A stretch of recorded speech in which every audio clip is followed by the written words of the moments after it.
Sahana vavatu sahanau bhunaktu sahaviryam karavavahai tejas vinavaditamastu mahavidvishavahai.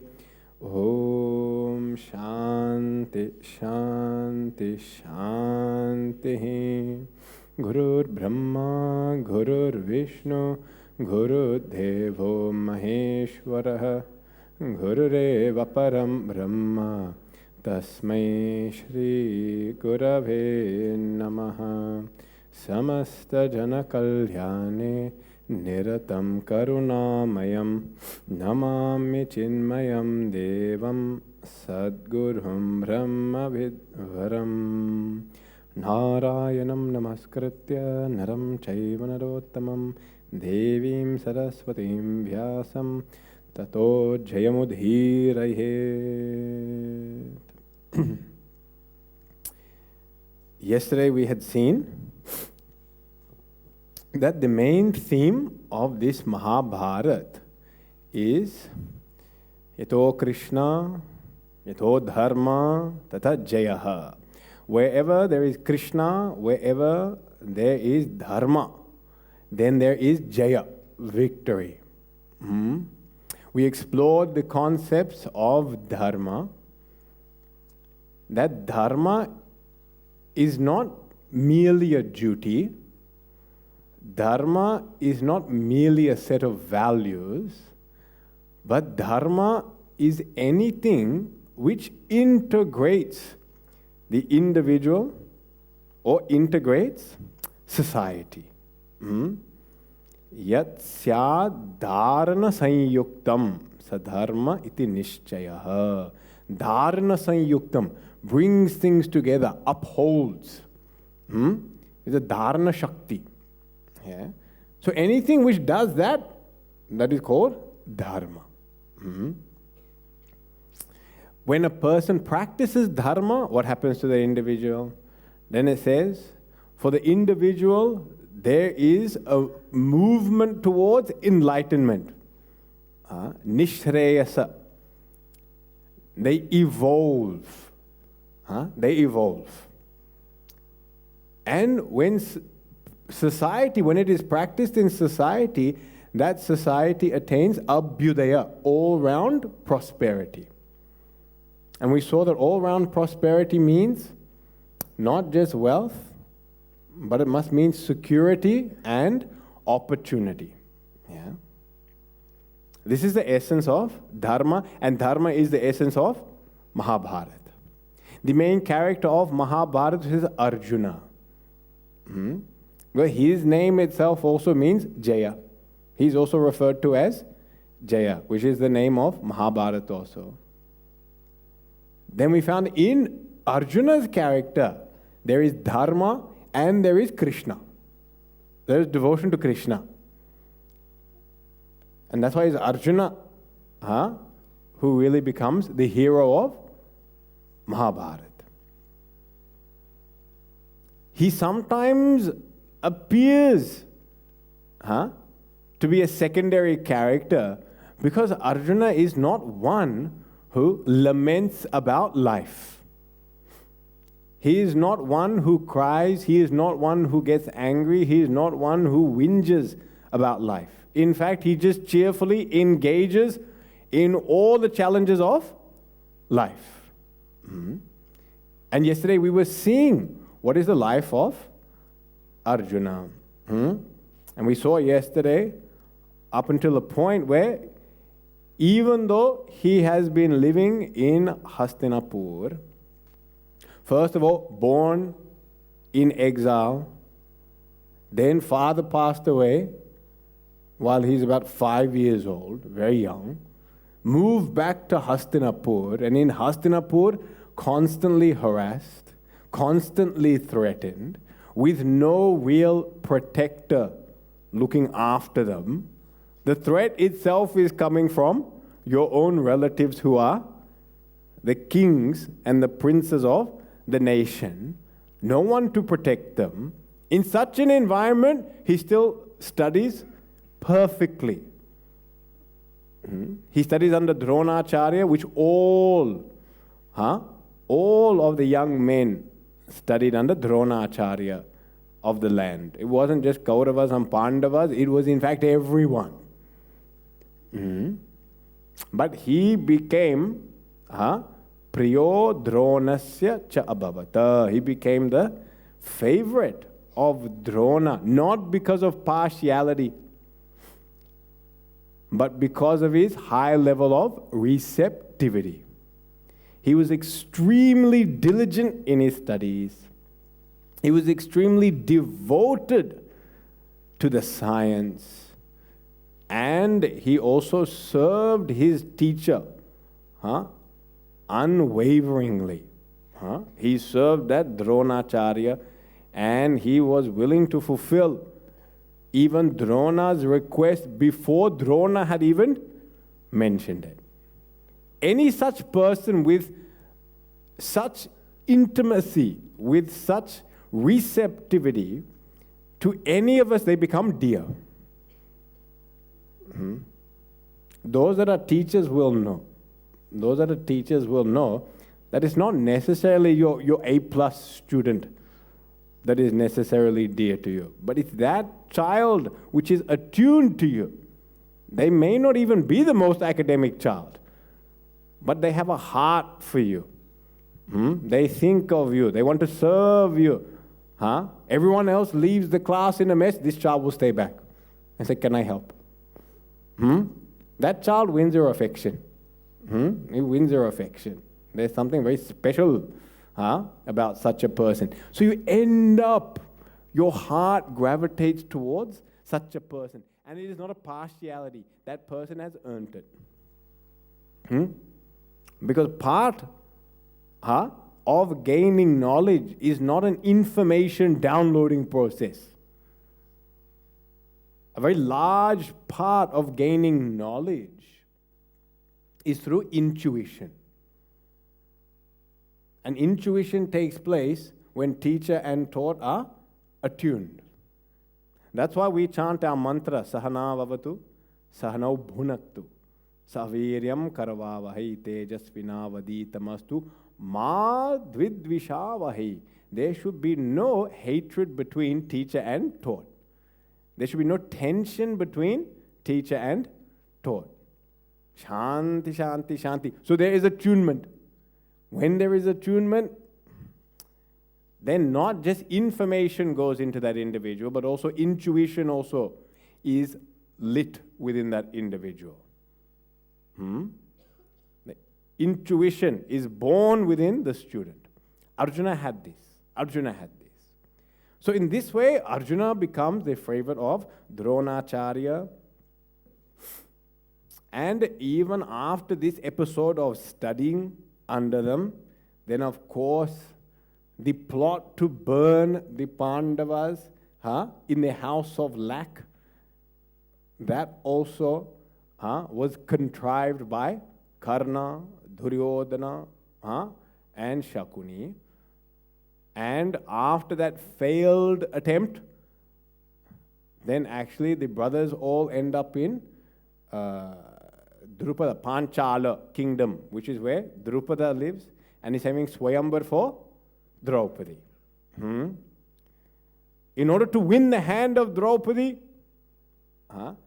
then an archer of great skill was required to shoot an arrow in a very difficult, while looking at the reflection of a machine, to shoot an arrow. So without seeing it. And only someone with the skill of Arjuna could do it. Yeah. And Arjuna does it. And it says here, even before he picks up his bow, Krishnam cha manasa kritva jagruhe charjuno dhanuhu. Mentally he prostrates to Krishna. He does namaskar to Krishna. This is the nature of Arjuna. He always remains devoted towards Shri Krishna. This is the other important aspect of his personality. Of course, he wins Draupadi's hand. They get married. Then after that, on that return, actually, Hastinapur kingdom, the kingdom is divided. The Pandavas are then sent towards a desert barren land called Kandava Prastha. That apparently was their ancestral land. This is done purely to appease Duryodhana. This is done to appease Duryodhana because Duryodhana is crying and whinging and wailing over the success of the Pandavas. And in order to appease him, then Bhishma Acharya, actually, this suggestion is given, he approves this suggestion, that let them divide the kingdom. So now, Pandavas end up in Kandava Prastha. And in that Kandava Prastha, again, no whinging from Arjuna. They basically go from inheriting the kingdom, the empire, the capital of the empire. They lose that and end up in a desert. They end up in a desert. Barren wasteland with nothing. But even through this period of time, there's no complaint. They face life as it is. They live there, and Arjuna also serves various deities. He serves Agni Devata, and through his service of Agni Devata, they burn down with the Kandava Vanam, a forest.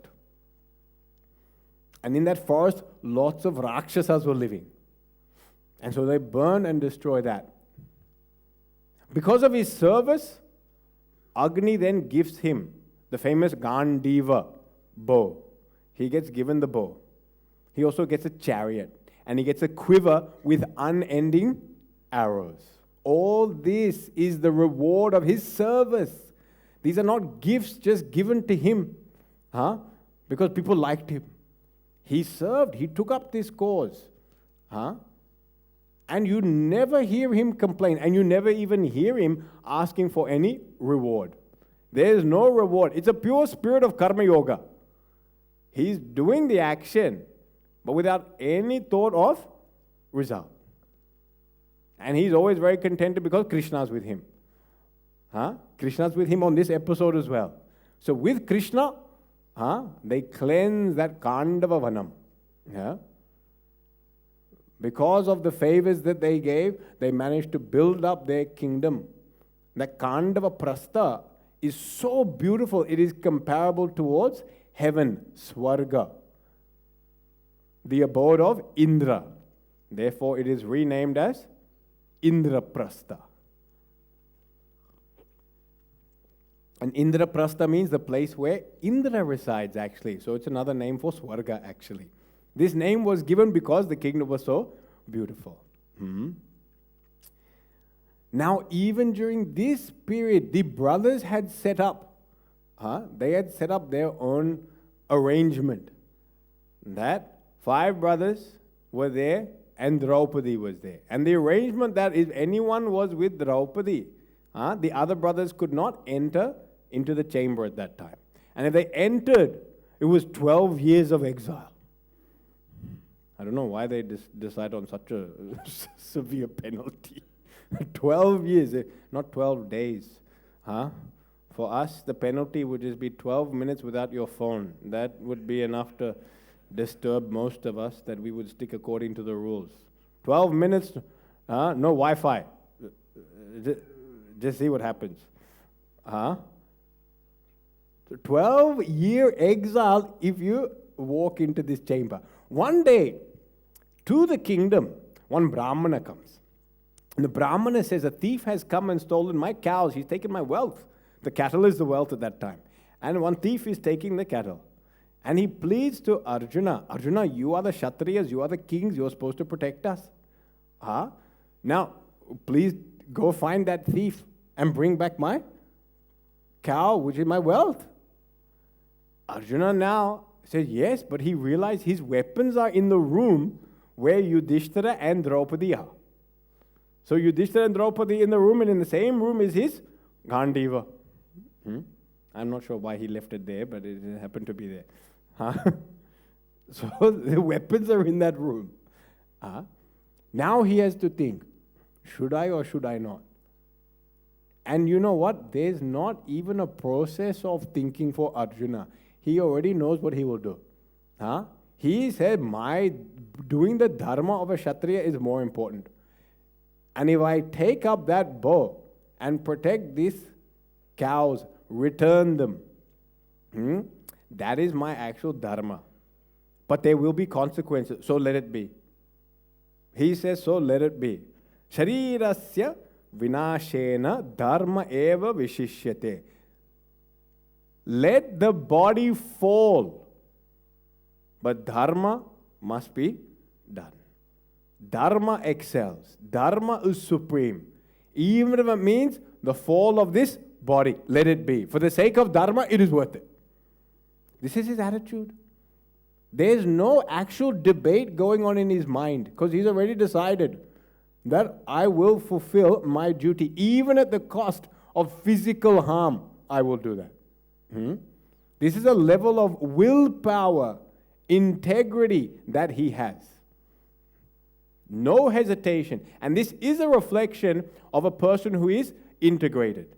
As a person becomes more and more integrated, that means between their mind and their intellect, and even their body, there is greater harmony.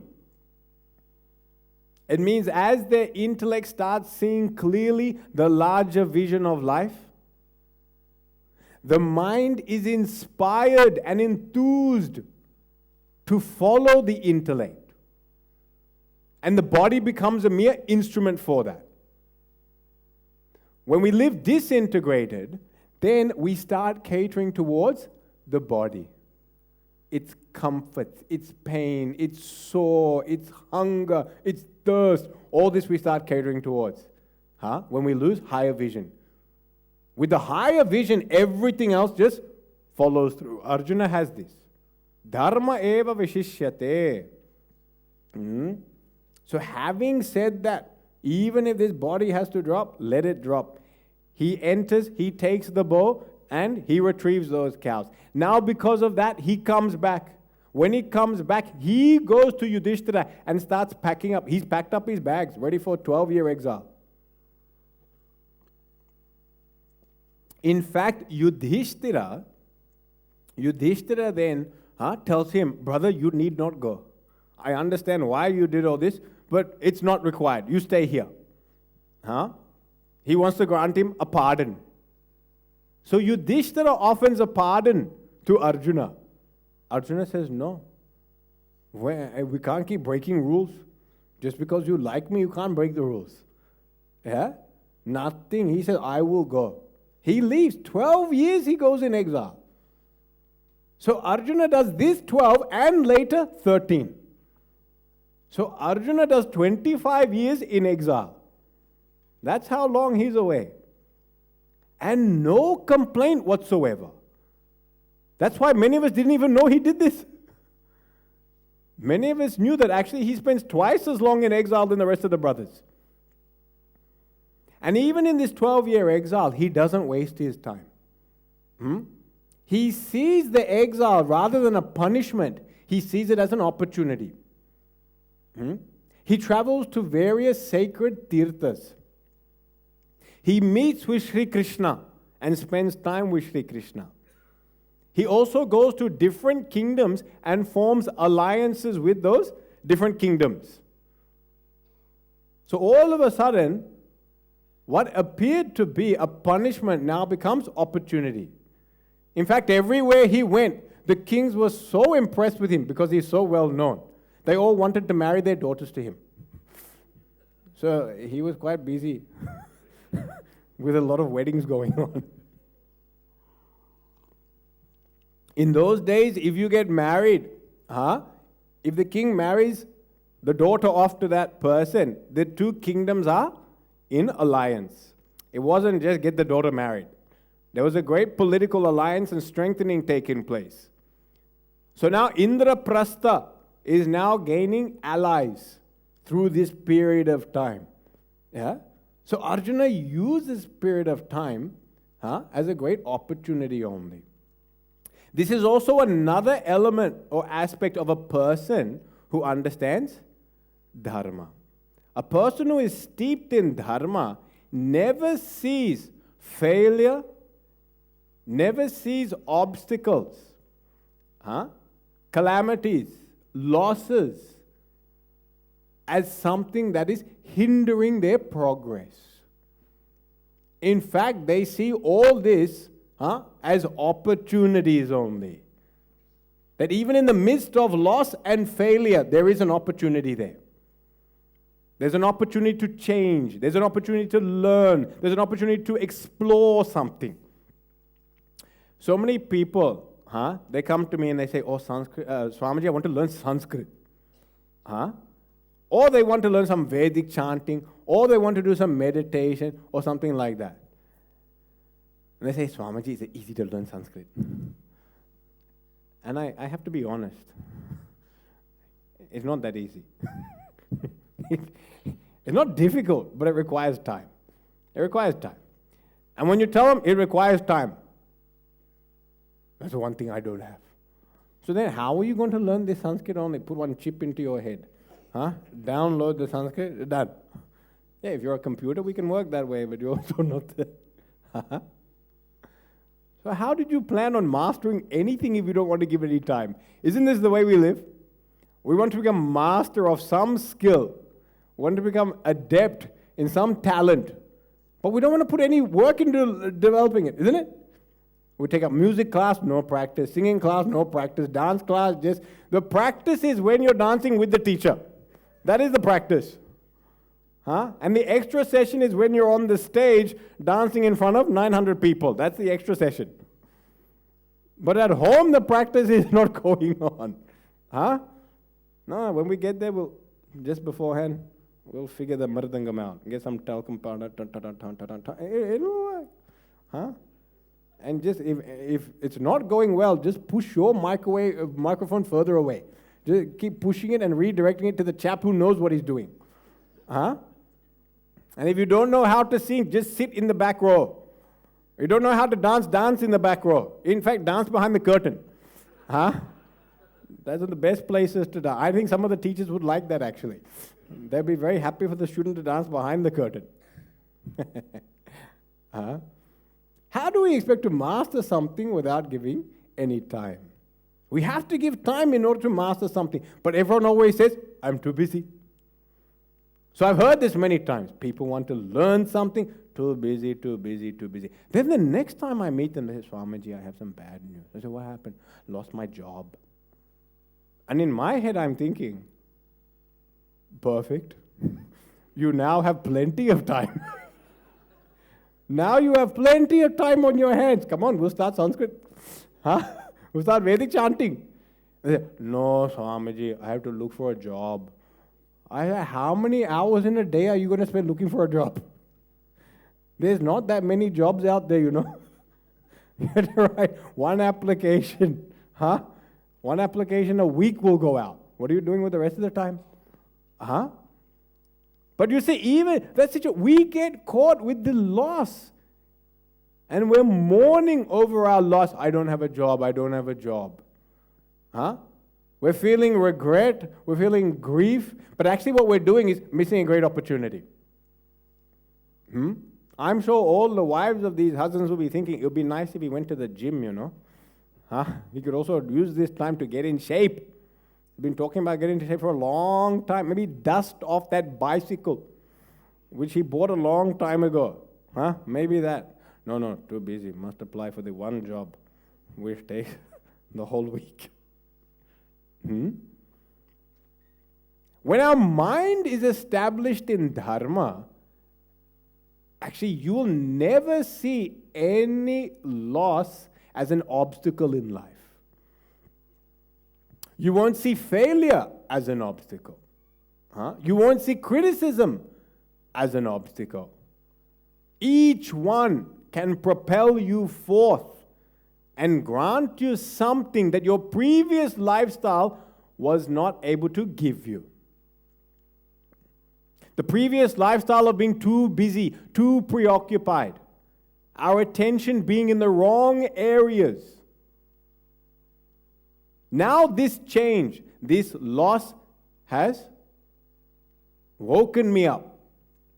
I need to change the way I do things. Even you go to the doctor, we're all scared going to the doctor because we know when they take the BP, cholesterol, and sugar, things will have to change. Isn't it? That's why we avoid it for as long as we can. Because once we have that appointment, now no more sweets. You're sweet enough. Too much sweets are going on. So now, we don't want to hear that. We don't want that change. But actually that news is the only thing that is going to change us many times. On our own volition, we find it very hard. That's why the universe brings us these situations. It actually said, I've been sending you secret messages for a long time, but you haven't quite been paying attention. So now I'll give you this situation. Loss, failure, criticism. This might wake you up. It's an alarm. Yeah? Now don't get upset when the alarm goes off. Just get up. That's it. This is how a person who has got an integrated mind sees life. Arjuna has that. Therefore, this 12-year exile, there was no whinging, no complaining. In fact, he saw it as golden opportunity. He built alliances. He spent time with Sri Krishna. He gained many boons and weapons from great illustrious beings because of his service towards them. Those boons come in handy later on. So in this way, he spends this 12 years. After this period of time, then of course, Yudhishthira is asked to do the Rajasuya Yajna. And he establishes himself as a Samrat, a large emperor. After this then, the dice game takes place. Duryodhana, who is insanely jealous of having seen the wealth of the Pandavas at the Rajasuya. He saw the wealth and he becomes insanely jealous. Therefore, he contrives this plan to take their kingdom through the dice game. Now, this chapter I'll take up in much more detail tomorrow, the day after. But during the dice game, you will find that when Yudhishthira loses, and he starts losing everything, and when Draupadi is lost, and she's being harassed by Karna and Dushasan, then actually Bhima tells Sahadev, the brother, bring some fire. I want to burn the hands of Yudhishthira. I want to burn the hands of our elder brother for gambling. He says this. And it's at this time that Arjuna tells Bhima, brother, no. Again he says, follow dharma. We have accepted elder brother as Pati. Pati means Lord, Master. We have accepted him as our master. Therefore, we must accept his command. Therefore, it does not befit you to now go and attack Yudhishthira. So Arjuna, who is younger brother to Bhima, he's younger brother. But even Arjuna has the capacity to control Bhima. And he says, dharma meva achara uttamam. Practicing dharma, that is uttamam. That is the best only. Follow that. So even amidst all this panic, this terrible disgusting, defiling that's going on, even Arjuna maintains poise and integrity of character. Now, after that, 13 years of exile takes place. The Pandavas lose the kingdom and are exiled for 13 years. During these 13 years, Arjuna is asked again to leave the brothers and go solo. He is advised that in order for him to acquire celestial weapons from Indra, he should now leave and go to tapas. Again, he happily goes. No other brother was asked. No one else was asked. Only Arjuna was asked. That Arjuna must go. And he must leave the family and must now go do tapas in order to invoke Indra. In order to invoke Indra, they said, first you have darshan of Shiva. So he does tapas, not just to get Indra's blessings, but now to get Shiva's blessings. You're told to do tapas for one person, then when you get this, there's another officer you need to meet, and another person you need to meet. You know, this happens a lot. In some places you go, you think finally you're in queue to get your thing organized, and then finally when you get to the front, you have the wrong form, sir, you have to go over here. You need to apply online. That's now what's famous. And so, all of a sudden, you'll be so frustrated with this. Arjuna, nothing. Arjuna says nothing. When he's told, in order to meet with Indra, he has to have darshan with Lord Shiva. He does tapas. He meets with Lord Shiva. Shiva comes and tests him in the form of a hunter. Arjuna accepts it, doesn't know who that is, but he accepts that test. He's tested by Lord Shiva and eventually he has darshan. He is then now taken by Indra into the heavens, and into the heavens he serves Indra. He fights in many of their campaigns as well. He is then blessed with more celestial weapons. And while in the heavens, something very funny happens. One day Arjuna was looking at the celestial Apsara. Apsara means a supermodel. That's what an Apsara is. A supermodel. And while looking at this Apsara Urvashi, Indra notes that he's looking at her. So Indra starts thinking, oh, young handsome man, young beautiful woman, let us get them married. Like a lot of people think like this. Especially when we go to weddings and all that. And if we see anyone there, young handsome man, young beautiful woman, we say, how about these two come together? It happens everywhere you go. Doesn't need to be a wedding. It can be Chinmaya mission, Carnatic music circle. It can be Sangeet, dance concerts, anywhere you go. I hope it's not happening at this yajna. No one is thinking like that, okay? You pay attention. Pay attention to the talk. Don't look at the other people going, oh, very nice. Why are they sitting next together? Oh, very nice. No, pay attention. So, Indra sees Arjuna and Urvashi and he starts saying, ho, let's put them together. So he actually then puts that into Urvashi's ears. That Arjuna likes you because he was looking at you. Gazing at you. Urvashi then goes and makes an approach to Arjuna and says, I would like an alliance, let's get married. They were quite forward in those days. None of this, we need to meet and get to know each other type of thing. That's it. We'll just get married only. Finished. Very efficient process. So she goes up. Arjuna says, Amma, we cannot get married. Amma means mother. He goes, mother, we cannot get married. He said, what? How are you calling me mother? Now she's the supermodel of the heavens. And he is calling her Amma. Even when we look like Ammas and when we are Ammas, we don't like being called Ammas. Isn't it? People don't like being called auntie, even when they have got kids that are 10 years old, 15 years old. But some other person say, auntie, I'm not your auntie actually. Call me Akka. Akka means older sister, No, your auntie only. If you have a child, your auntie. Huh? Now, supermodel of the heavens, huh?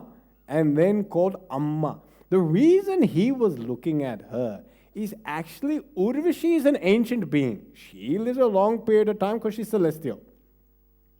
She actually is one of the wives of one of the kings in their lineage. She is their great grandmother, actually. She had wedded one of the kings long time ago, and from that, the lineage had come to Yayati, from Yayati to Kuru, from Kuru, all the way down to Pandavas and Kauravas. So when he was looking at Urvashi, he was actually looking at her because she is the matriarch of our family. That's how he was looking at her. Indra misunderstood the whole thing. That's why you have to be very careful with these matchmaking people. We don't know what they're getting up. All ulta. Incorrect. Urvashi curses Arjuna because of her rejection. Supermodel calling me Amma. Thum. She said, clearly you can't be a man. Any man would fall in love with me straight away. So she curses him to become a eunuch. For 1 year you will have this. Oh, nothing of poor Arjuna situation. Really no fault of his own, actually. And next thing you know, 1 year have to live without being half man, half woman type of this eunuch person. Even that he takes graciously. Indra then says, oh, I'm sorry for what I just caused. And Indra says, you can choose when you want to start this curse and it will become helpful, because he knew that part of their 13-year exile, one of the years had to be in incognito, in disguise. He said, that's a perfect time. At that time, you take this up. No one will recognize that you are Arjuna. Otherwise, Arjuna is recognized throughout the entire world. He's so famous. Yeah. So he manages to turn calamity into opportunity. This is the key. That a mind steeped in dharma can turn calamity into opportunity. After this, they survive. Actually, after this, during this exile, after the exile, then all of a sudden they ask for the land to be returned. The land is not returned. Duryodhana is absolutely fiercely unwilling to negotiate at any point in time. All forms of negotiation are tried. All passive forms, all quiet forms, all peaceful forms of negotiation. And Duryodhana says no to all of them. Krishna is very firm that that land must be returned. You cannot remain in banishment or exile. It must be returned. That was part of the deal. So, war finally is declared. War is declared because Duryodhana would not give their land back. When war is declared, now each group is running out to every kingdom trying to secure allies.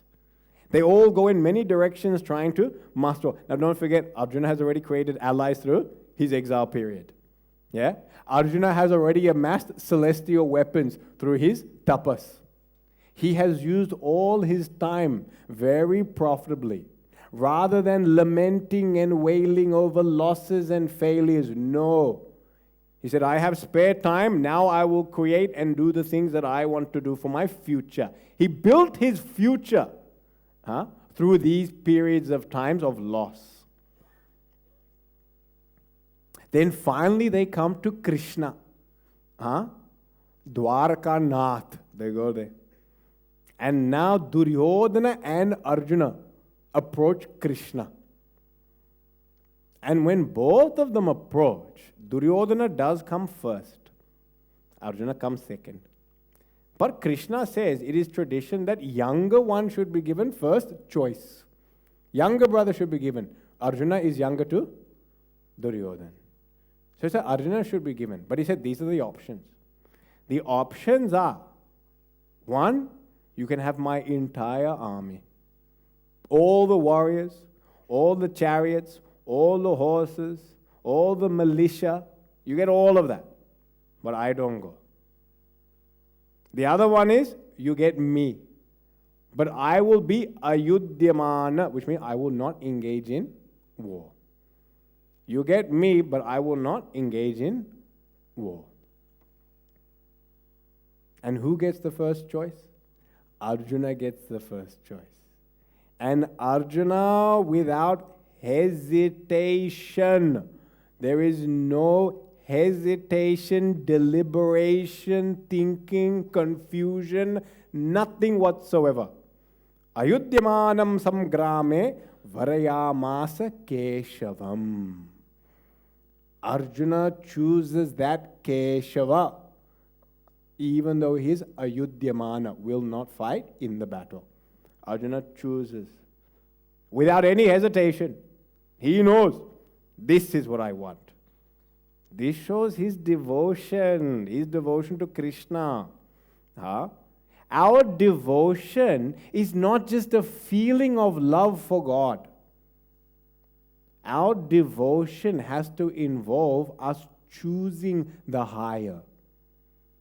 We have to choose the higher. Each and every moment we have that opportunity to choose the higher. Devotion is not just waiting for a feeling of warmth to come into your heart, waiting for a feeling of love to well up. That's not devotion. Devotion involves actively choosing the higher.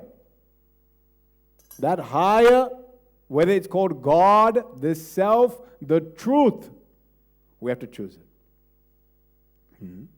In our Shastra, it says, who is the person who gains enlightenment? Yame vaisha vrunute tena labhyaha. Who gains this Atma? Who gains the divine? The one who chooses the divine is the one who gets the divine. Our Upanishads say that. Yame vaisha vrunute. Vrunute means to choose.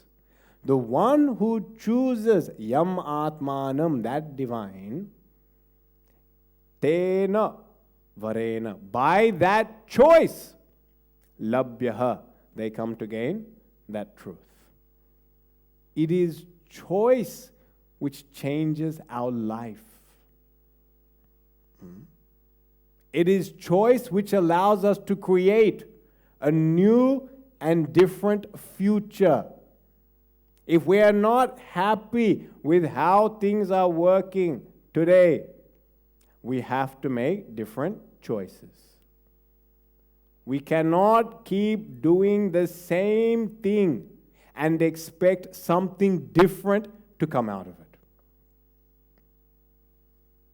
If you keep on doing what you've always done, you keep on getting what you've always got. How do we change that? How can I change my life to make it better, to be more enriched life? To be a life of greater inspiration, greater joy, devotion, peace, fulfillment. I have to choose. And those choices are not going to be choices that you make in 5 years' time, 10 years' time. It's the choices you make today. It's the choices you make this moment. That in each and every moment you have the choice to connect with the divine or with something higher. This choice we have to exercise.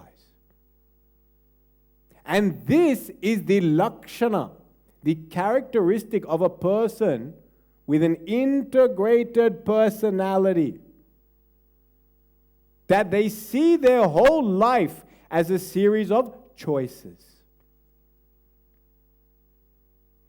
When we don't have such integration, we start feeling that life is not about choice. It is about things that I have to do.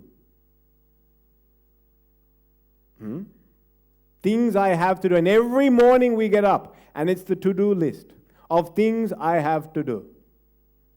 And when you ask people, have you considered doing this instead of that? No, I have to do this. I have to do that. And this thinking that I have to do this is actually the state of a disintegrated mind. The integrated mind says, I choose to do this. I choose to get up at this time. I don't have to get up at this time. I choose to get up. I choose to go early to work. I choose to spend time with my family. I choose to show love in my relationships. I choose to take care of my health. These are choices. But the minute we use the language that I have to do this, all of a sudden we are robbed of choice. And when you're robbed of choice, you start feeling very disempowered.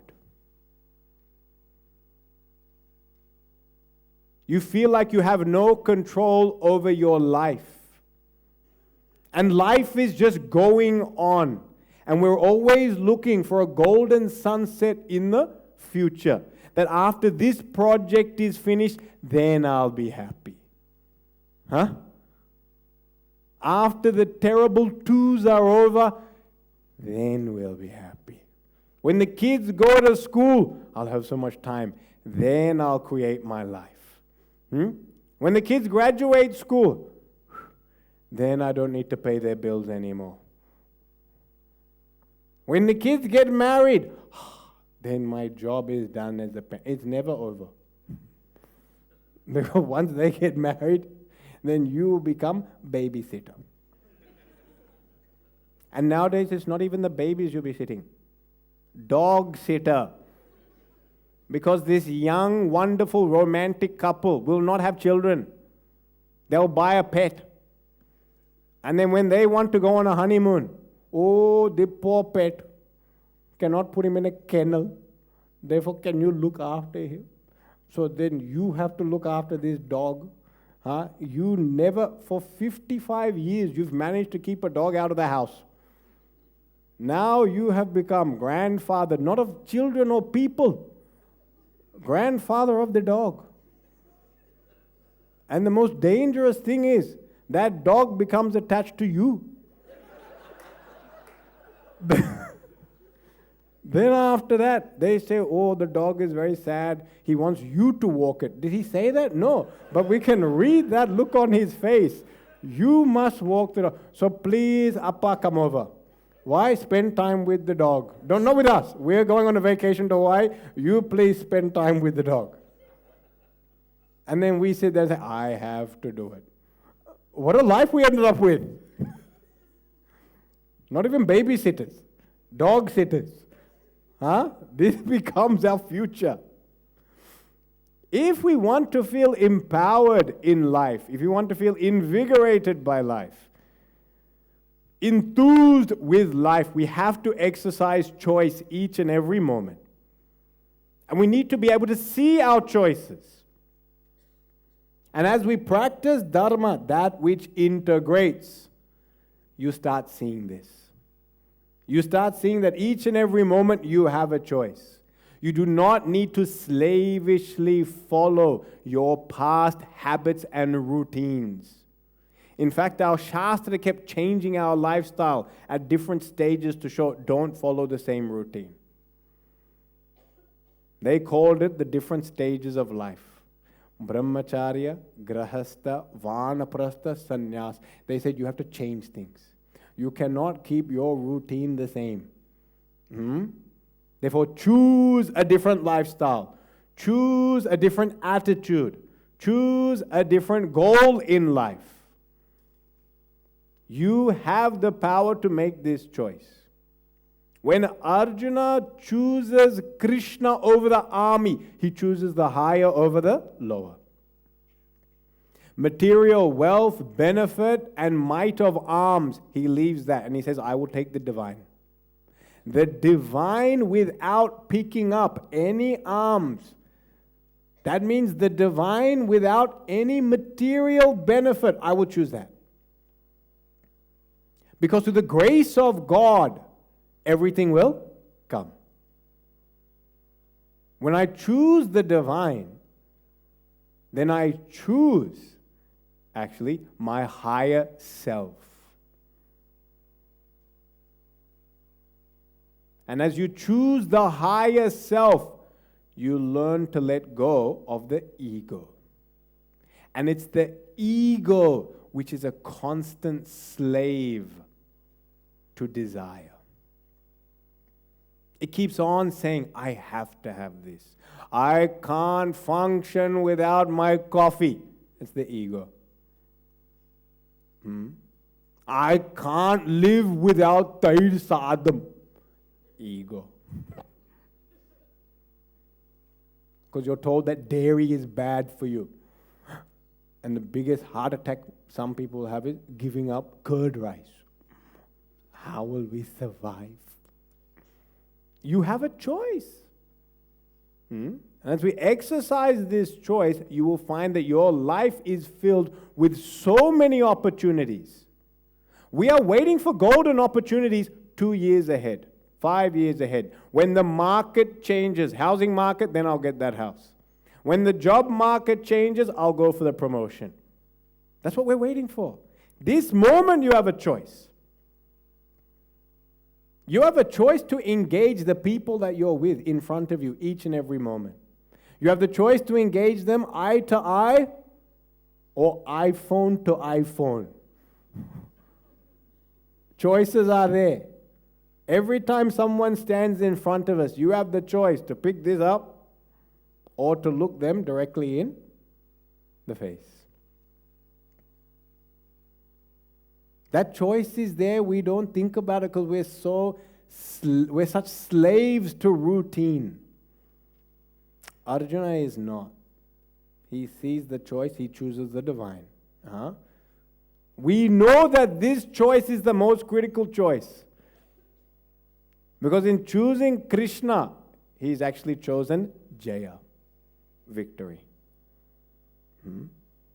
Dharma plus Krishna brings victory. He's already living dharma. All he has to do is choose Krishna. He chooses. He has the first option. He doesn't get it as a consolation prize because Duryodhana chose first. No, Arjuna chooses first. Then Duryodhana is quite happy actually with what he gets. He takes that, but we know he loses. So in this way, you see the heroism of Arjuna. He chooses Krishna, and of course, just prior to the war, when he asked Krishna, bring my chariot in between these two armies. All of a sudden, the depth of his attachment starts surfacing. And he has this panic attack. Extreme panic attack and collapses. Even at this point in time, he has choice. He has choice to abandon. He has choice to leave the battlefield. He has choice to quit. And without any advice from Krishna, Arjuna chooses to surrender to Krishna. Krishna has not advised him at this point in time. In fact, Krishna chastises him. He says, what has happened to you that you've become so weak and impotent that on the verge of this greatest victory, you are now cowering down? Krishna has no sympathy for Arjuna's collapse. Now, with such a person standing in front of you, will the full thrust of their presence, which is not sympathizing with your lamentation, your grief, your whinging, and your pain, they're not even acknowledging it. Do you know how hard it is to choose that person? To choose their advice? To surrender? Very difficult. We want everyone. Everyone has to sympathize with my cause. Sympathize with my pain. And even when we don't have pain, we have to blog about pains we don't have. We have to make them up and exaggerate them so that somebody will come back and say, oh, your life is so difficult. Krishna does not sympathize at all with Arjuna, yet Arjuna makes the most critical and heroic choice of all. Shishasteham shadimam tvam prapannam. I am now your Shishya, disciple, and I surrender to you. This is the most important and critical choice Arjuna makes. It is at this point in time Krishna transforms from being Sakha, friend, cousin, to now Guru. Krishna assumes the role of Jagat Guru. Vande Krishnam Jagat Gurum. He was with Arjuna the entire time. Why only now this advice comes? Because Arjuna was not ready. He was waiting for Arjuna to surrender. He was waiting for Arjuna to become his disciple, not his friend and not his cousin. Because in friendship, you will not understand the gravity and import of my message. As a cousin brother, you will not appreciate my advice. You will consider it as a mere opinion that can be dismissed very casually. But as Guru, you can't take that so lightly.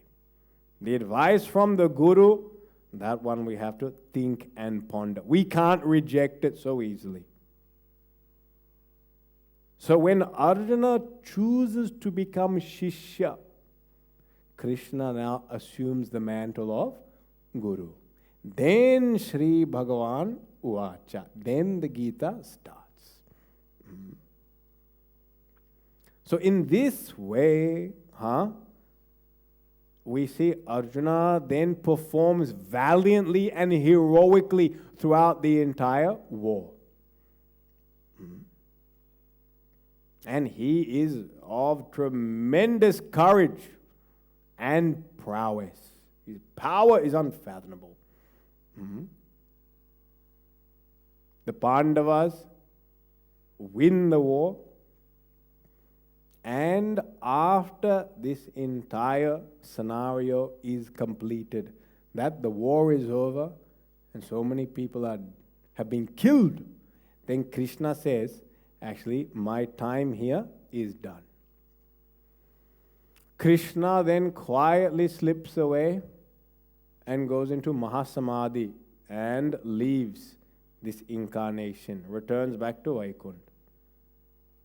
Arjuna is given the task of now taking all the women and children and elders from Dwaraka to Hastinapur, because there's no king, there's no warriors, there's no protectors. The kingdom is completely exposed.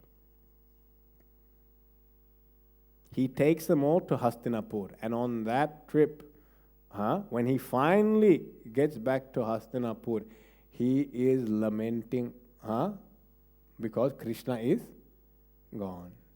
And even in his lamentation, it is not one of weakness.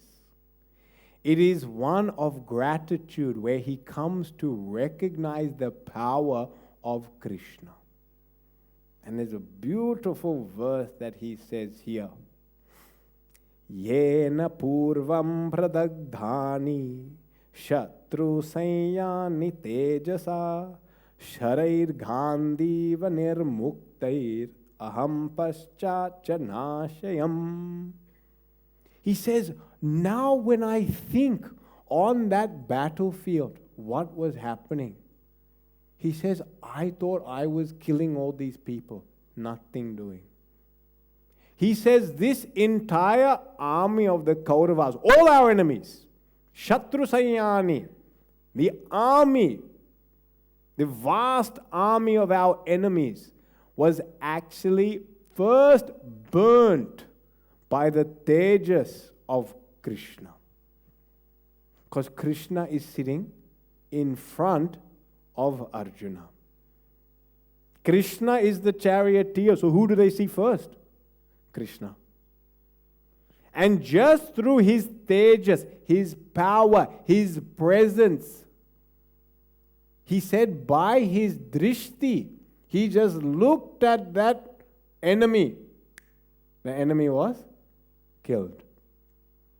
Arjuna then says, after that, I'm shooting my arrow, and that arrow is going into a dead body actually.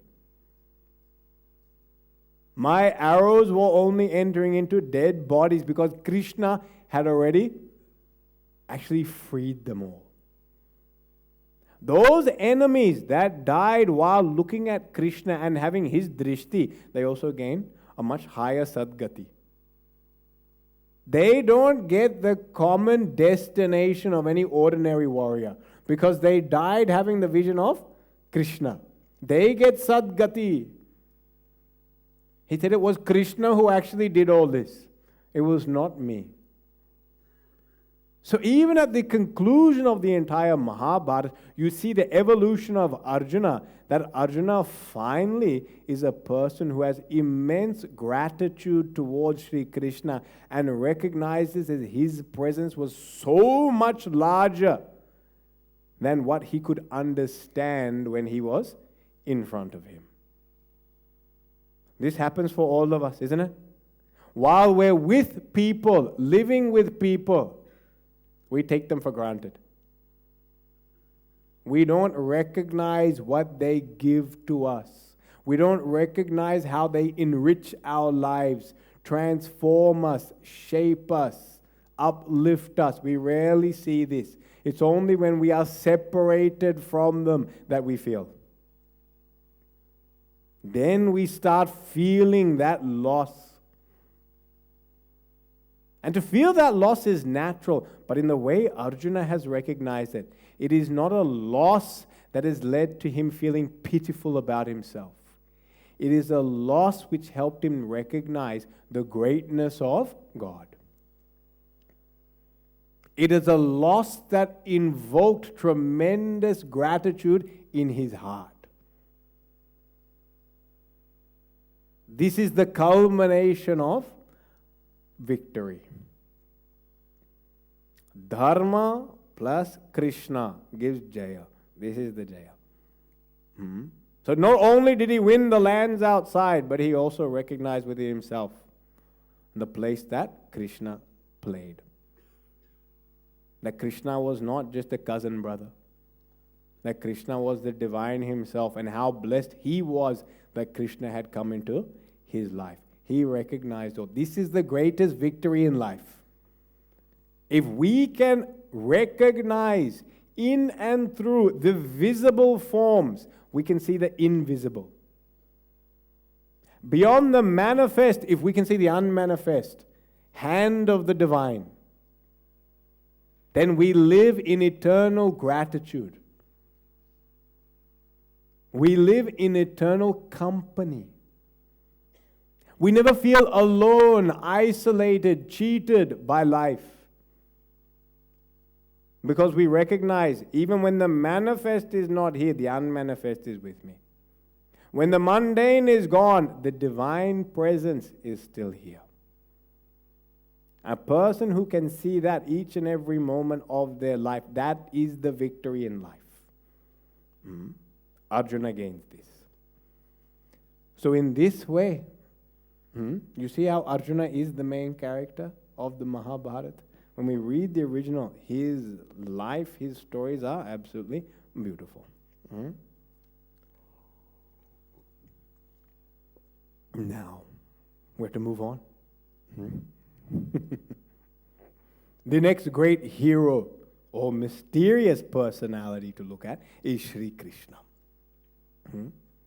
And in the Mahabharata itself, it is very clearly said that Sri Krishna is none other than Narayana himself.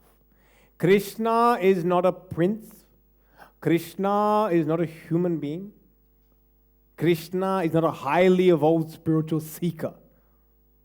Yastu narayano nama deva deva sanatanaha tasyamsho manushe swasid vasudeva pratapavan. This one who is Vasudeva, the son of Vasudev, Krishna, he is nothing but Narayana. Narayana himself only has come as Vasudeva. So Krishna throughout the entire Mahabharata and Bhagavatam, you must understand, he is coming as Ishvara, the Lord. This avatar of Krishna is different to Sri Ram. Because in Sri Ram's avatar, it's called Manushya avatar. Manushya avatar means Bhagavan came down, but he put on the costume of a man. And he lived as a man.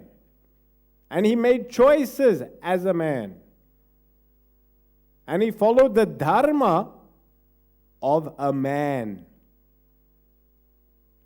Krishna did not do this. Krishna came down as Ishvara and he followed the dharma of Ishvara, not the dharma of Jiva. There's a big difference. Jiva means human being, creature. So Jiva has their own dharmas they have to perform. But Ishvara, if he comes as Ishvara, he will have to follow Ishvara dharma. He's got his own dharmas, and his dharmas are very different to Jiva dharma. Because he is omniscient, all-knowing, and because he is omnipotent, all-powerful, his dharmas are different. His role in this entire play is very different. He is not one of the actors on stage. In fact, he's the director. The actors have got their own dharma they have to follow. But the director's got much larger scope. Because the director has got all power, all knowledge. He knows the script inside out. He knows what's going to happen. And he knows who should be where and what they should be doing. Krishna comes as Ishvara, and Ishvara's dharma is different to Jiva. So now what is the dharma of Ishvara? We didn't even know that Bhagavan had dharma. Right? He can just do whatever he wants. No. He has got a dharma he also follows. There are two things. Actually, there are many things which Ishvara does, but two things I'll highlight. And through this, you'll come to understand why certain things took place in Mahabharat. One of the roles that Ishvara plays is called Dharma Samstapaka. Dharma Samstapaka. The one who re-establishes Dharma. That means Ishvara has to come to re-establish Dharma, integrate society, integrate the individuals. We already said what Dharma is yesterday.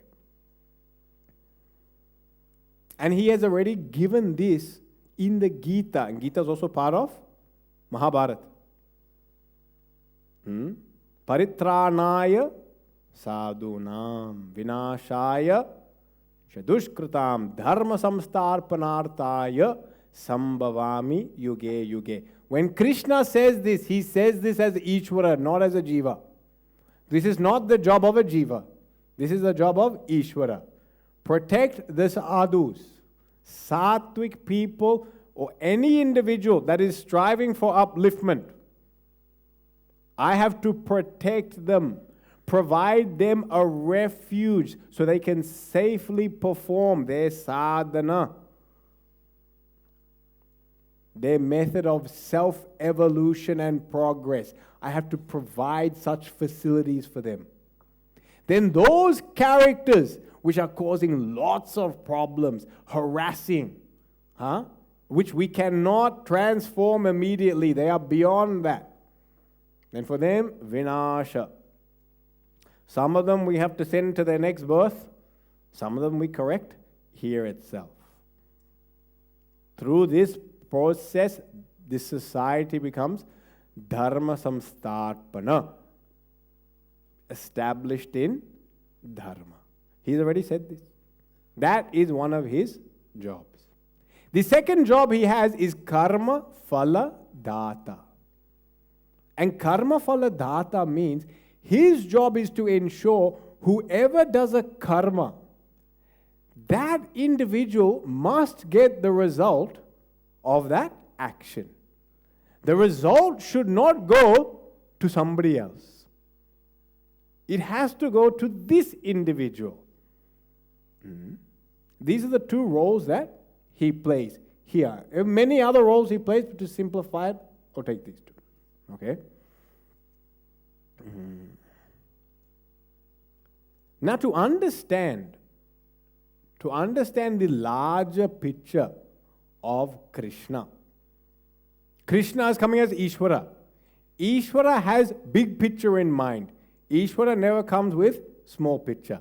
He always is thinking big picture. Some of us are big picture people and we can't see details. Some of us are details people, we don't know what the big picture is. We don't know why we're doing it. We just know how to do something very well, but we don't know why.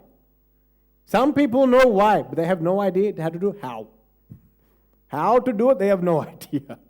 So they're very good at writing documents and policies, but they have no idea how to implement any of them. Yeah? Other people are good at implementing and getting the job done, but they get so caught in routine, they forget after some time, why are we doing this actually? Don't know. Ishvara has both. He has large picture and he's got details. Because he's got all knowledge. Sarva Buddhiman. So as Ishvara, one of his jobs is to see big picture. This whole Mahabharat, actually when you read the original, it doesn't start actually with the Pandavas. It doesn't start with Bhishma. It doesn't start with Shantanu. It actually starts much, much, much earlier. The Mahabharata storyline actually starts after Parashuram avatar. Parashuram is one of the avatars and incarnations of Lord Vishnu, and he came at a time when there was immense amount of corruption amongst the ruling class. He destroyed and cleansed that whole era and removed all those corrupt kings. This is where Mahabharata starts. It says that after that period of time, all of a sudden, great, noble, valorous kings were born. The society went into a golden age where everyone was following their dharma. The individuals were integrated and the society was integrated. It led to this paradise on earth. A heavenly paradise on earth was established. With such beauty, opulence, peace, harmony, what happened is the foreigners started looking. And who were the foreigners? Not people belonging to earth. Beings belonging to different realms. Various asuras and rakshasas.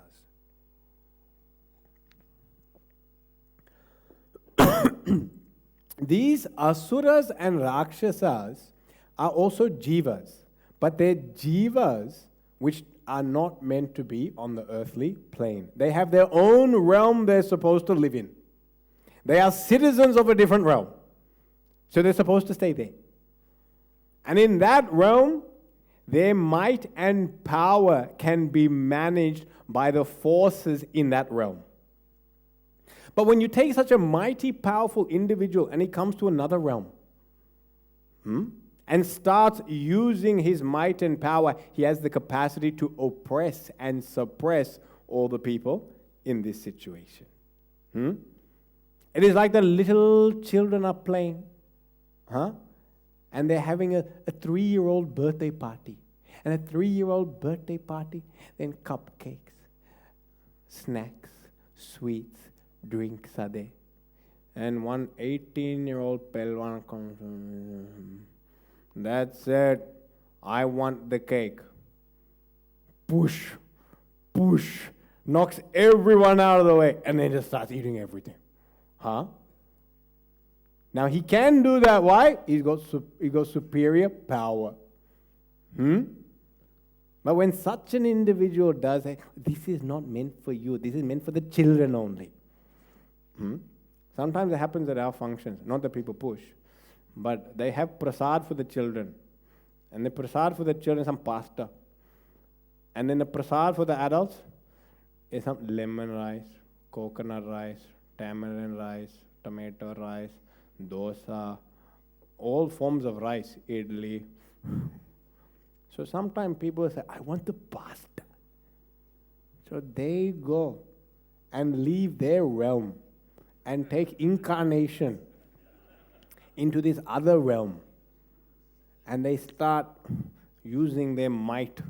And even though little portions are given to the little children, they say, I will take more and more and more.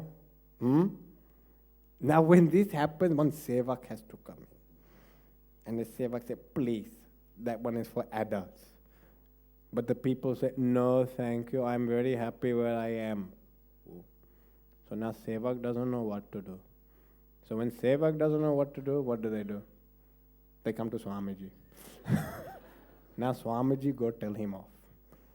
Now the Swami has to think, should he take incarnation to deal with this type of issue and come down and correct this person from eating the pasta? The sevak is the devata. First line of defense. Sometimes it works, you don't need. Now, same way, earth was a brilliant paradise and asuras started entering in. They didn't come as asuras, they came as kings. And all these different kings actually that we know in the Mahabharat, they're incarnations of various asuras. They're very powerful, mighty personalities that have now entered because they want to enjoy the wealth and opulence and pleasure of earth. So they incarnated as kings, some of them came as animals. And that's why when we read Sri Krishna Charitra, we will see that he is killing one Dhenukasura, Aghasura, the snake, the donkey, the cow, where he's killing all these different things, Putana. And Krishna is going on and beating all the animals up? This is not very friendly. All these asuras, all these animals that he had to kill, they were actually asuras only. In the same way, these asuras now have entered as the various kings of these dynasties in Mahabharat. And in the beginning of Mahabharat, an entire list is given. Which king is which asura is also given. All these details are given. Yeah? And you will find people you had no idea they were also asuras. So one of them, like, we never thought of Ekalavya. Ekalavya is the son of an asura. And he also incarnated at that time. So like this whole list is given. And what happens is earth starts suffering because of the tyranny of these asuras. Because of the tyranny, the people are oppressed, and the people are oppressed, sins are committed, earth becomes corrupted and defiled, abused, used and abused, and now Bhumi Devi, Mother Earth, is now unable to bear the level of sin and pain that is being inflicted by these asuras and rakshasas. Is at this time she approaches Indra, who approaches Brahma, who finally invokes Lord Narayana. So why does Lord Narayana come down? He comes down because for him the vision was always of cleansing and restoring Bhudevi. That was his purpose. And how was he going to do that? He had to take all the people that belonged to a different realm and send them back to their original realm. This was his purpose actually. This was the big picture. The big picture was that Bhagavan had to make sure these people end up going back to their own realm. This is the vision that Krishna has all the time. So when we read the Mahabharat, you will find that sometimes some little incident takes place and you say, why did that person do this? If only they had not done this, then this calamity would not have happened, isn't it? Many times this thought comes to us. No. You have to understand that from Krishna's point of view, from God's point of view, He has to restore the balance back on earth. These people have to be sent back, which means the war is actually inevitable. It has to take place. So Krishna at all points in time, He knows this has to take place. Now, this is Krishna's larger picture. Dharma samstapaka, restore the dharma, protect the sadhus, and remove the villains. That's what He has come for. Now, in the practice of dharma, now at this point in time I will pause to say, I think today is going to go over time. Okay? A lot of content here. Maybe another 20 minutes. Those who need to leave, want to leave, you have choice. I will not hold that against you.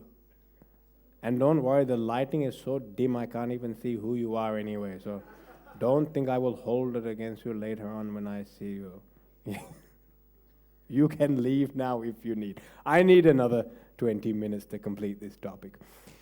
Now, in Dharma, we must understand another aspect. Dharma has got 3 different aspects to it. When practicing Dharma, there are 3 levels at which Dharma is practiced. One is called general principles of Dharma. It's called Samanya Dharma. Samanya. Samanya means general. Applicable to all people at all periods of time. It's called Samanya. Yeah? There's another one called Vishesh. Vishesh means specialized. Specialized Dharma. Specialized Dharma is for certain people at a certain period of time. Okay? So Samanya means general. And examples of this is we have Kshama, forgiveness. Ahimsa, non-violence. Indriya Nigraha, control of senses.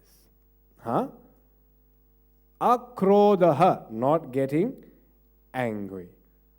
This applies to all people at all periods of time. We generally call values.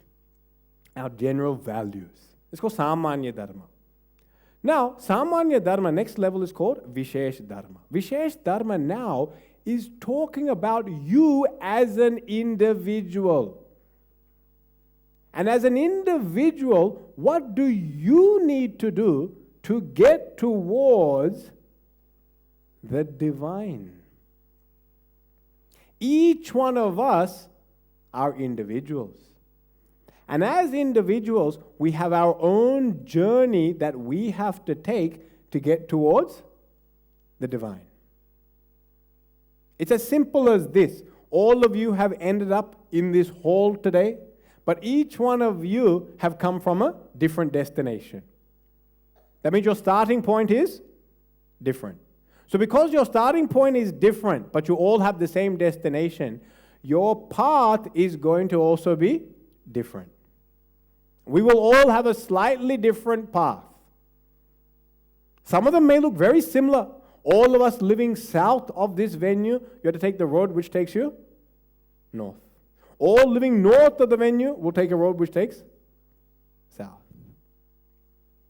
But each one of us come from different homes, houses, and addresses.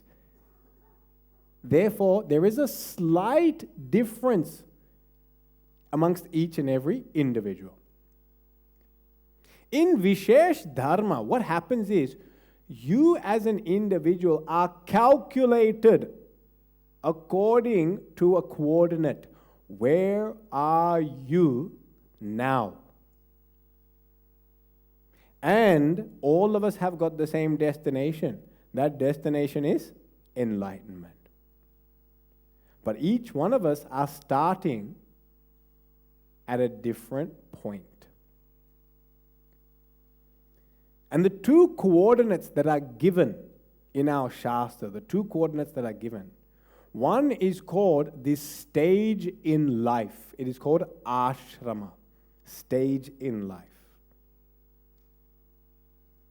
And these are the student stage, married stage, retired stage, renounced stage.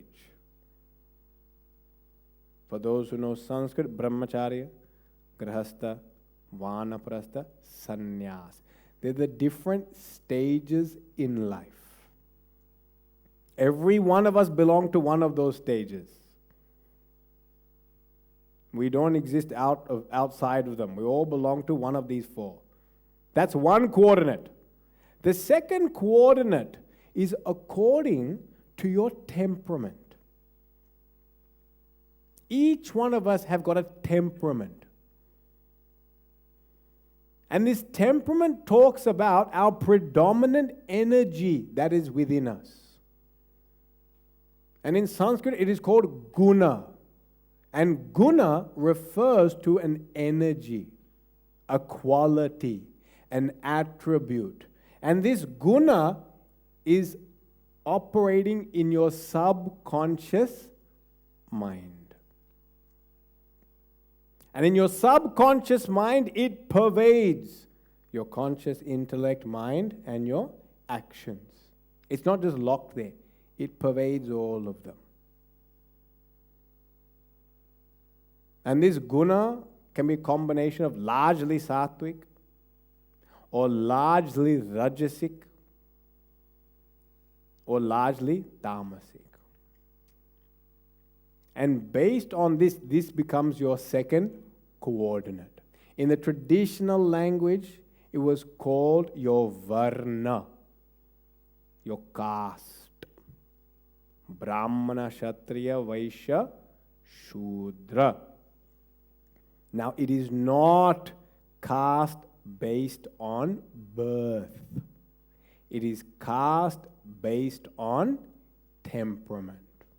By the time of the Mahabharat, Yudhishthira himself denies that birth is a means to assess somebody's caste. That's at the time of Mahabharat, 5,000 years ago. That means today, it's gone. Our caste and temperament will not be according to our jati, birth.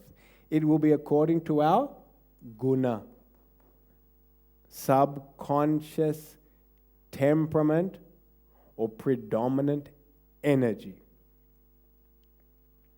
Now with these two coordinates, one is the stage in life and the other one is your temperament, sattvic, rajasic or tamasic.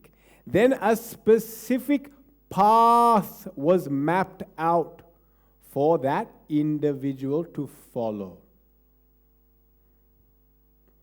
Because they're coming from a different location from where you are coming from. You will find this even in families. Your children will not even have the same mindset as you. That's why the techniques of parenting won't work. To just do what worked for you will not work because you're dealing with a different personality. Because it doesn't follow jati anymore. Therefore, each individual will have to discover their own temperament and understand their own stage in life so they can plot their starting point. You have to plot your starting point. Then from there you plot your destination. Then the map is generated. This specific tailored map is called your Vishesh Dharma. And this Vishesh Dharma is more important than samanya dharma. Because the first one is general. This one is now specific.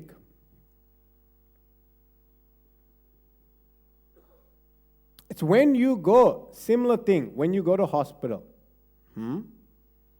and say you're admitted on the ward, and you have a condition, and this condition you may have had a heart attack, and everyone on that ward, cardiac arrest ward, they've all had heart attacks. And so therefore, they give general, everyone gets the same medication, some warfarin, aspirin, blood thinners, all this type of thing are given. But now you have another specific condition. That yours is not just heart, you also have diabetes. So now with this, you also have that. Now what happens? Doctor prescribes you a different script. It's not the same as everyone else. Everyone else also had heart attack. But now doctors say, you have to take this one specifically. And he might say, you can't take that medication in that dose. We have to change that and give you this medication in this dose. Now, which one are you going to follow? The general advice, what everyone else is doing, or do you follow the specific advice that the doctor has given? You have to follow specific advice. Because that is customized and tailored towards you. Therefore, Vishesh Dharma supersedes Samanya Dharma. Does it make sense? Therefore, a thing like ahimsa. Ahimsa means non-violence. And it means, largely in its context, it also means no physical violence. But a person who's a warrior, he cannot practice physical ahimsa. Because his job requires physical himsa. If you're a warrior, if you're police, if you're security, any of these jobs, you can't be ahimsavadi.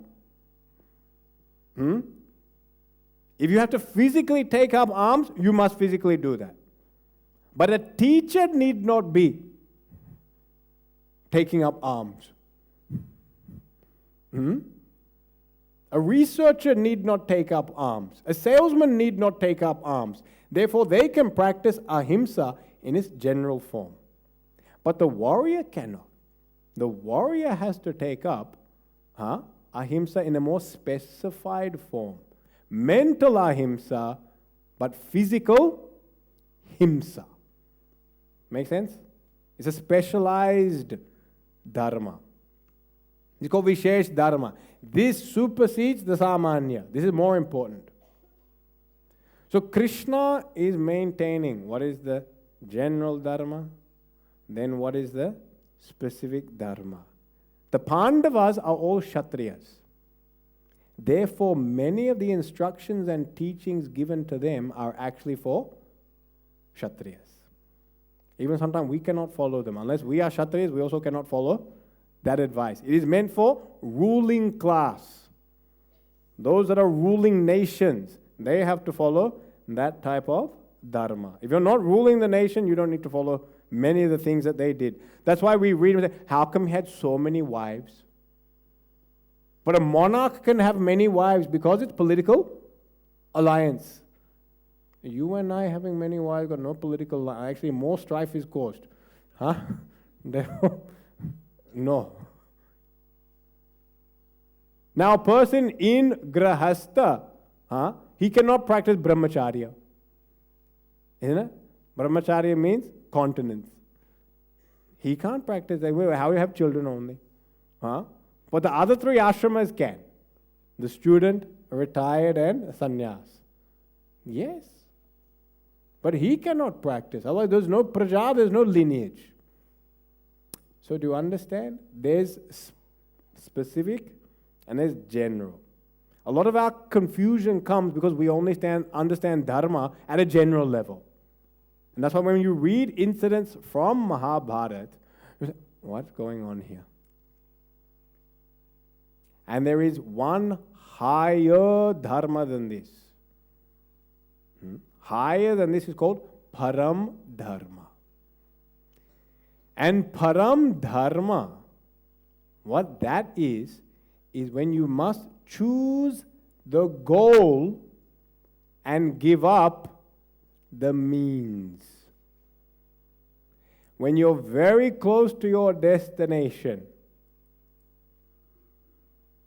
then you have to choose to leave your car, get out, and then go into your home.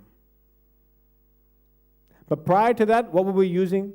We used the GPS, we used the car. And the car was the vehicle that got me to go from where I was to where I want to go. But now, I don't want to end up in my garage. That's not my end destination.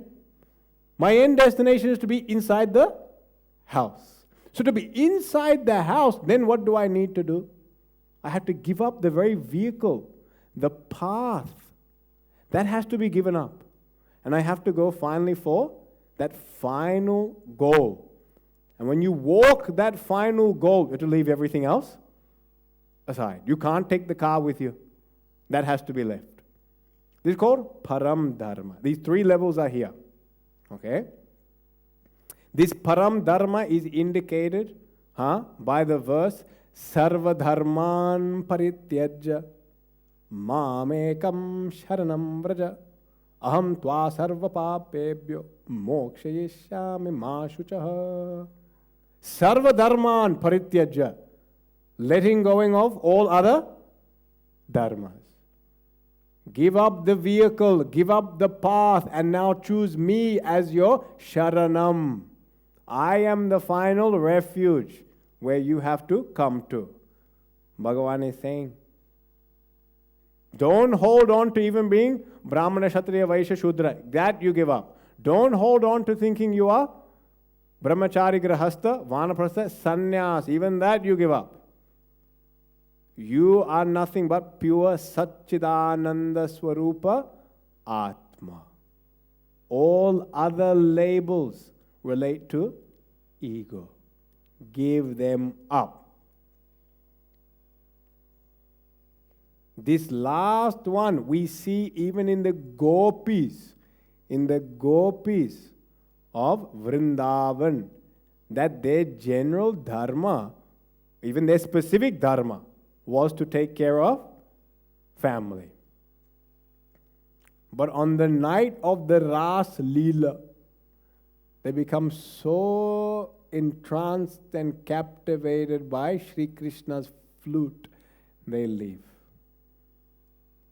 And many of them say, this is a papa, that we have given up our specific duties. We are going out at night in the middle of a forest, unprotected. We are now wandering around. This is an adharma.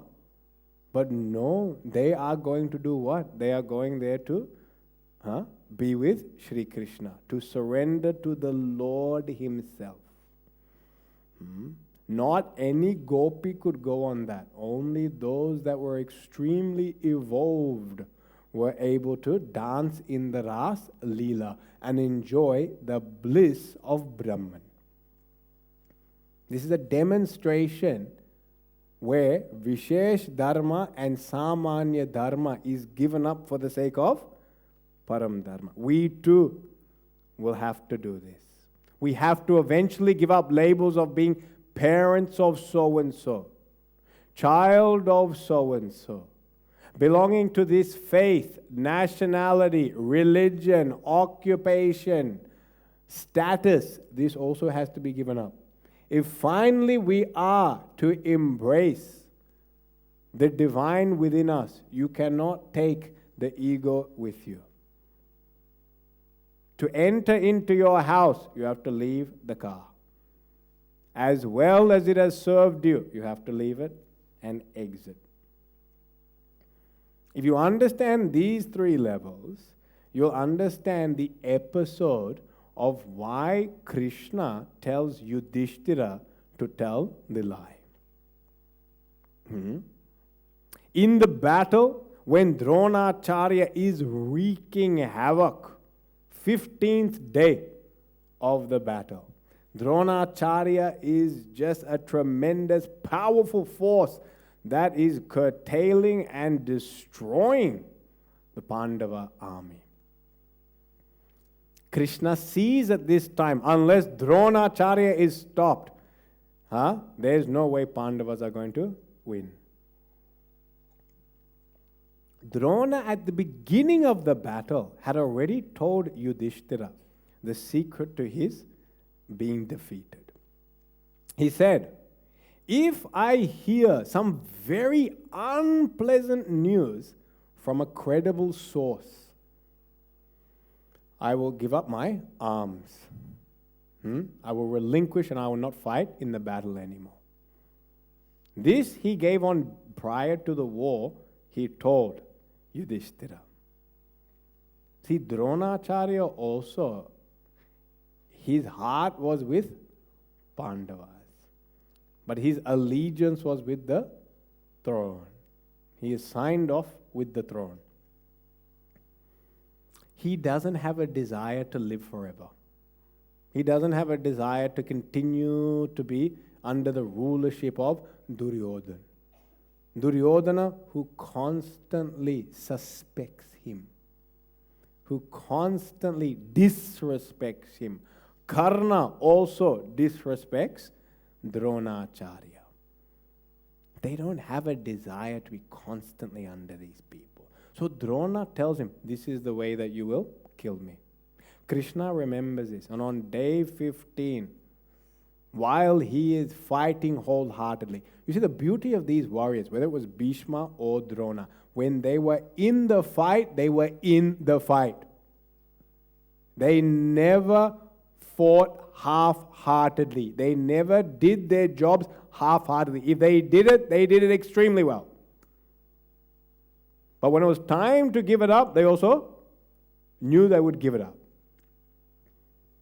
Dronacharya had given this message. Sri Krishna now remembers that the only way to defeat Dronacharya is to give some unpleasant news. So he says, we will tell them that Ashwathama is dead.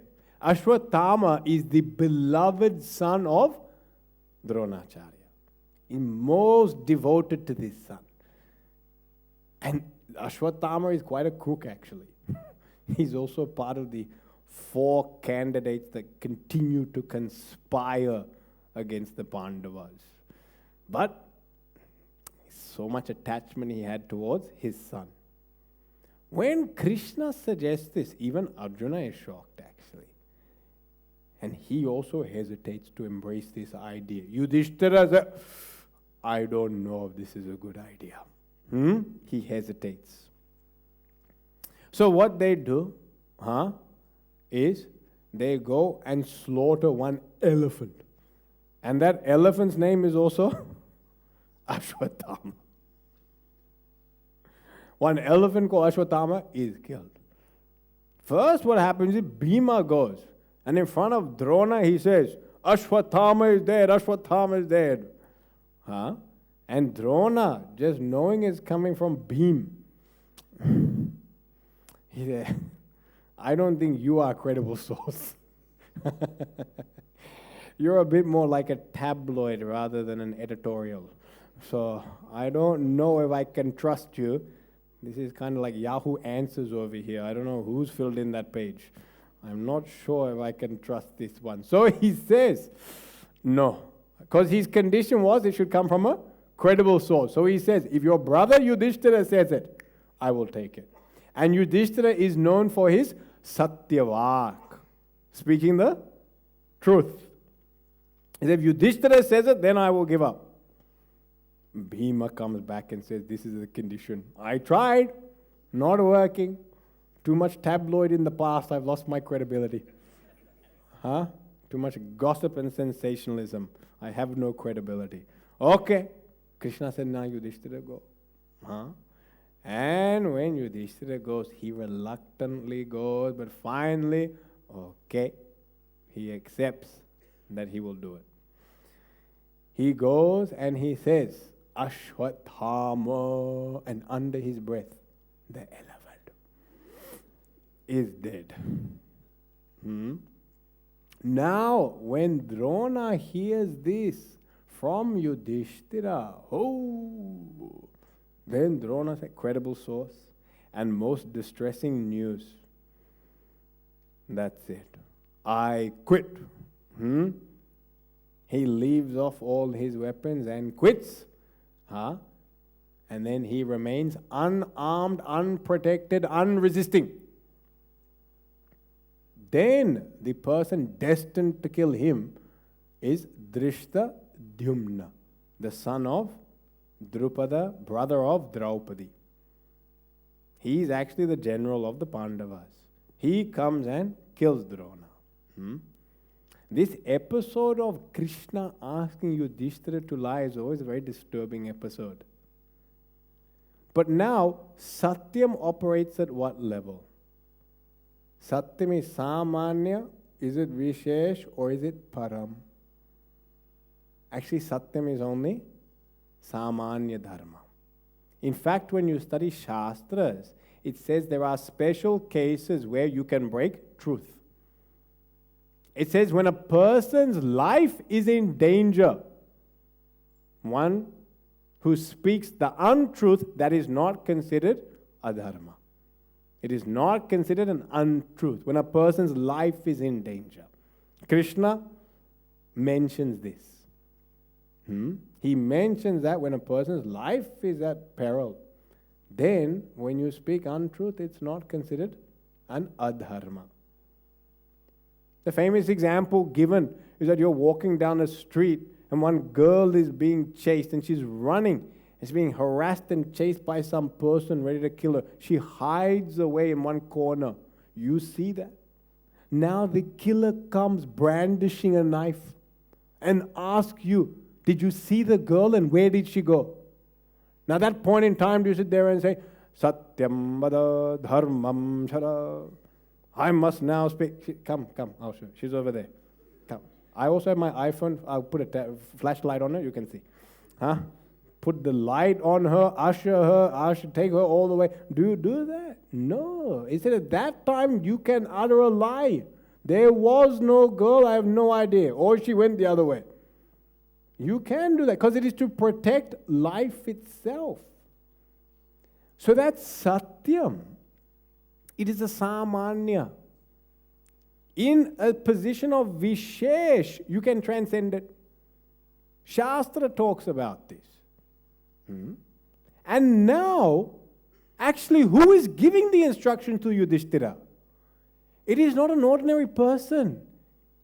It is Krishna who is Ishvara Avatar.